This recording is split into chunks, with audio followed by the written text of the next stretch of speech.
सदन के तरफ से आपको बहुत बहुत जन्मदिन का बधाई, शुभकामना।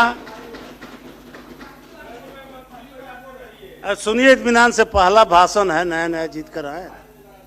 शुरू कीजिए। महोदय, महामहिम के अभिभाषण पर मुझे अपनी बात रखने का माइक पर बोल रहे हैं, आपने अवसर दिया, इसके लिए मैं आसन के प्रति आभार व्यक्त करता हूं और सदन में उपस्थित अपने तमाम श्रेष्ठ सम्मानित सदस्यगण के प्रति भी आभार व्यक्त करते हुए आप सभी के प्रति सम्मान समर्पित करते हुए विनम्रता पूर्वक अपनी बात शुरू करना चाहता हूं। मैं तो आज पहली बार बोल रहा हूं और नया नया निर्वाचित होकर आया हूं।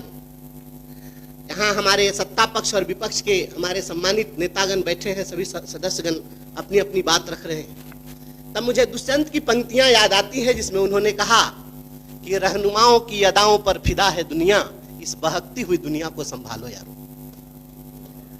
और तब मैं यह कहना चाहता हूं, यहाँ जब बातें आई, अभी तो भगवान बाबू चले गए, उन्होंने जब शुरू किया था तो अपेक्षा यह थी कि महामहिम के अभिभाषण के बाद इस पर जब चर्चा हो तो हर सत्ता पक्ष के लोग यही चाहेंगे कि जो अभिभाषण हुआ उसका स्वागत हो, उसका समर्थन हो। हमारी भी इच्छा होती है कि मैं भी सुशासन की सरकार के जो कार्य हैं, इन कार्यों की सराहना करूं और सराहना करते हुए मैं भी सुशासन का जयकारा लगा दूं। लेकिन सभापति महोदय, मैं यह कहना चाहता हूं, दो पंक्तियां समर्पित करता हूं। यकीन से काम लो, वहमो गुमा से कुछ नहीं होता, यकीन से काम लो, जमी पर चलने वालों, आसमां से कुछ नहीं होता, यकीन से काम लो। महोदय, महामहिम के अभिभाषण में जितनी बातें आई है, अगर हमारी राज्य सरकार इंफ्रास्ट्रक्चर के क्षेत्र में अगर काम कर रही है, इसे कोई भी नकार नहीं सकता है।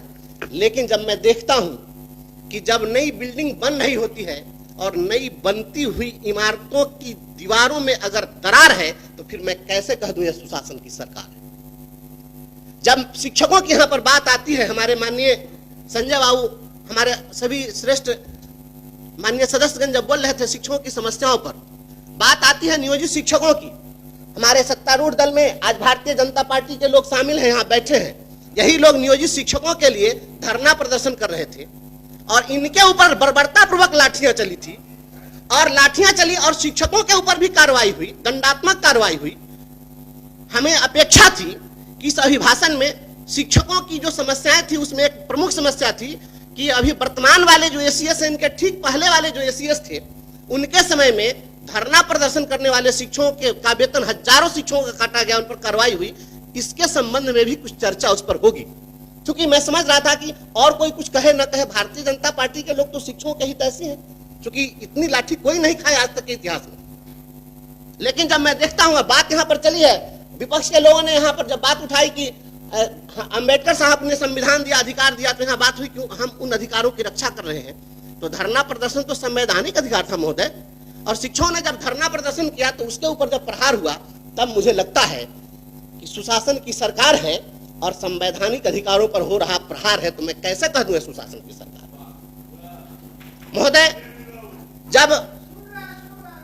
महोदय मैं छोटा सदस्य, मुझे बोलने दिया जाए। महोदय, जो यहाँ बात प्रोन्नति की आई है, सबसे पहले 2003 में जब उस समय में राष्ट्रीय जनता दल की सरकार थी और तब शिक्षा मित्रों की बहाली शुरू हुई थी, और उसी शिक्षा मित्र की बहाली से मैं आया और वही लड़ाई लड़ते लड़ते जब हमारी सेवा समाप्त कर दी गई तो मैं आपके सामने आज बोल रहा हूं। जब शिक्षा मित्रों की बहाली हुई 2003 में, आज जोड़ लीजिए कितना साल हो गया, 22 साल, और 22 साल से एक अदद प्रोन्नति नहीं मिली। मैं बहुत ही यहाँ पर दुख के साथ कह रहा हूं।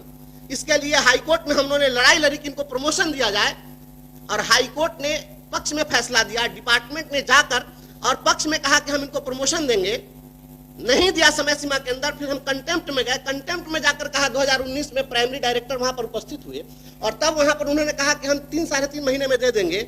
आप 2019 का जोड़ लीजिए, इतने दिन में प्रमोशन नहीं मिला। तब मुझे महोदय यह कहना पड़ रहा है कि अभिभाषण में इस बात को शामिल किया जाना चाहिए। अगर आप शिक्षकों के सच्चे हितैषी हैं तो यह शामिल होना चाहिए था कि इनको प्रोन्नति दी जाएगी। और मैं समझता हूं कि जहां यह अपेक्षा है आपके जयकारा लगाने की, तो जहां पर हाई कोर्ट भी लाचार है, तो फिर मैं कैसे कह दूं ये सुशासन की सरकार है। इसलिए महोदय और माननीय मुख्यमंत्री हमारे आदरणीय श्री नीतीश कुमार जी समाज सुधार के लिए भी जाने जाते हैं। अपना पॉइंट देख रहे हैं जी, पॉइंट है इसमें। आप जो बात में अजी, तो 2 मिनट और समय है, जी, उसको बस बोल मैं लीजिए। बहुत ज्यादा लंबा नहीं बोलूंगा महोदय, मैं बहुत ज्यादा बोलने के पक्ष में नहीं हूं। मैं ऐसा कुछ नहीं है, सभी लोग बोल चुके हुए हैं। लेकिन महोदय हमें अपेक्षा थी, एक बहुत बड़ी समस्या है और आप सभी लोगों से मैं चाहूंगा कि इस बात का समर्थन होना चाहिए कि अपने समाज में अभी बहुअर्थी गाने बजाए जाते हैं। बहुत सारी सामाजिक कुरीतियों के खिलाफ माननीय मुख्यमंत्री जी ने काम किया है और अभी उन गानों के चलते, बहुअर्थी गानों के चलते गांव घर में झगड़ा होता है, दंगा होता है, मारपीट होती है और वहां पर हर्ष फायरिंग होती है। इस पर भी हमें अपेक्षा थी कि इस पर भी, इसको प्रतिबंधित करने के लिए कहीं ना कहीं कोई चर्चा इस पर होनी चाहिए थी। जब यहाँ पर बात आई है, रोजगार की बात आई है, यहाँ पर बहन शशि जी बोल रही हैं, बार बार इन सभी लोगों का सवाल आ रहा है रोजी रोजगार की। इस देश के अंदर में एक योजना है रोजगार गारंटी योजना, और रोजगार गारंटी योजना के तहत एक इलिटरेट, अंगूठा छाप, अकुशल अगर कोई मजदूर श्रमिक है उसके भी रोजगार के गारंटी की बात होती है। माननीय मुख्यमंत्री जी रोजगार की दिशा में बहुत काम कर रहे हैं, तो इस देश के अंदर में अगर अकुशल, अंगूठा छाप, अशिक्षित लोगों के लिए रोजगार के गारंटी की बात होती है, तो स्नातक जो पास है उनके स्नातकों के रोजगार की गारंटी की बात क्यों नहीं होती है? इससे तो अच्छा है कि स्नातक न करके अगर अंगूठा छाप रहते तो उनको रोजगार मिल जाता। तो हमें अपेक्षा थी कि सभी स्नातकों के रोजगार की गारंटी सुनिश्चित करने की बात इसमें होनी चाहिए थी, ऐसी हमारी अपेक्षा थी। और महोदय बात वित्त रहित गुरुजनों की आई है, आदरणीय संजय बाबू ने बातें यहाँ पर कही है। मैं वित्त रहित शिक्षकों की समस्या बार बार हम लोग पहले भी अखबार के माध्यम से, टीवी चैनलों पर देखते रहे हैं। यह सदन वित्त रहित गुरुजनों के पक्ष में, उनके लिए हमेशा आवाज इस सदन से आती रही है।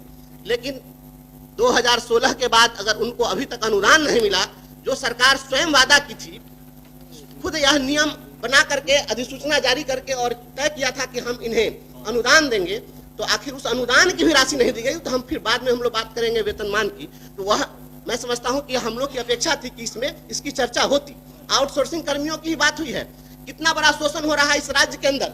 आप सभी लोग इस चीज से भली भांति अवगत हैं कि आउटसोर्सिंग एजेंसियों के माध्यम से, जी मैं समाप्त कर रहा हूँ, आउटसोर्सिंग एजेंसियों के माध्यम से, ना 5 में फिर ठीक है, सदन की सहमति सभापति महोदय मैं तुरंत समाप्त कर देता हूँ, बस 1 मिनट में सहमति लेनी पड़ेगी, टाइम बढ़ाना जी, पड़ेगा। मैं तुरंत समाप्त करता हूँ। तो आउटसोर्सिंग एजेंसियों को जो छूट दे दी गई है, तो क्या शोषण का अधिकार दे दिया गया है कि आप 8,000 और 7,000 पर काम लीजिए? इस पर रोक लगनी चाहिए।